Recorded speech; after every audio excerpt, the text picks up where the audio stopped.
हिंदुओं को 4 संतानें पैदा करनी चाहिए। 4 बच्चे पैदा करने की सलाह दी प्रेमानंद महाराज ने। कहा कि 4 बच्चे हर हिंदू पैदा करे, फिगर मेंटेन करना छोड़ दें महिलाएं। 2 बच्चे आप रख लो और 2 बच्चे हमें दे दो, हम पाल लेंगे। क्या कहा प्रेमानंद महाराज ने, जरा वो देखिए, आप सुनिए। आप भगवान कपिल के पुराने जमाने में एक एक आदमी के कितने पुत्र होते थे, भागवत में लिखा है 60,000। और अब एक, ज्यादा से ज्यादा 2।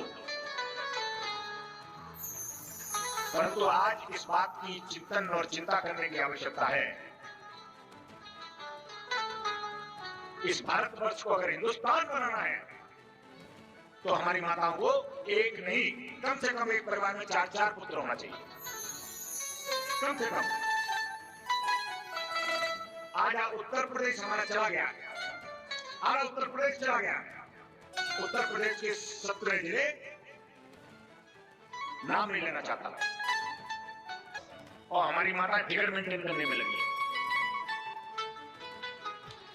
खान साहब के पास में चल रहा हूँ। खान साहब, वो महामंडलेश्वर जी ने क्या कहा वो तो मैंने बता ही दिया और मैं उस पर जा भी नहीं रहा, उस पर रिएक्शन मैंने ले भी लिया है। लेकिन राष्ट्रहित भी जरूरी है और जिस तरीके से हमारे देश की पॉपुलेशन बढ़ रही है उसके बारे में भी सबको सोचना तो पड़ेगा ही।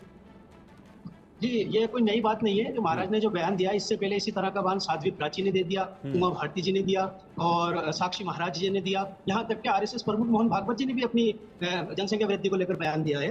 कुछ लोगों का सोचना बिल्कुल डिफरेंट होता है। मैं ये महसूस करता हूँ इसको शिक्षा की दृष्टि से देखना चाहिए। जहाँ पर कम पढ़े लिखे या अनपढ़ हिंदू हैं वहां पर उनकी जनसंख्या ज्यादा है, बिहार हो गया, यूपी हो गया। और जहाँ पढ़े लिखे मुस्लिम ज्यादा है, जैसे मद्रास, बेंगलोर, वहां पर उनकी जनसंख्या कम है। उत्तर भारत में ज्यादा भी हो सकती है। तो इसको शिक्षा के माध्यम से हमें देखना चाहिए। लोगों को शिक्षित करना होगा। शिक्षित होने के बाद वो खुद ही अपनी जनसंख्या जो है कंट्रोल कर लेते हैं। साथ ही मुझे एक वाक्य याद आ रहा है कि सिर्फ 2 बच्चे थे। रंगा बिल्ला केस जो बहुत मशहूर केस था, दिल्ली के अंदर हुआ। इन दोनों का अपहरण हो गया, बेदर्दी से उनको मार दिया गया। अब माता पिता बिल्कुल बिना संतान रह गए।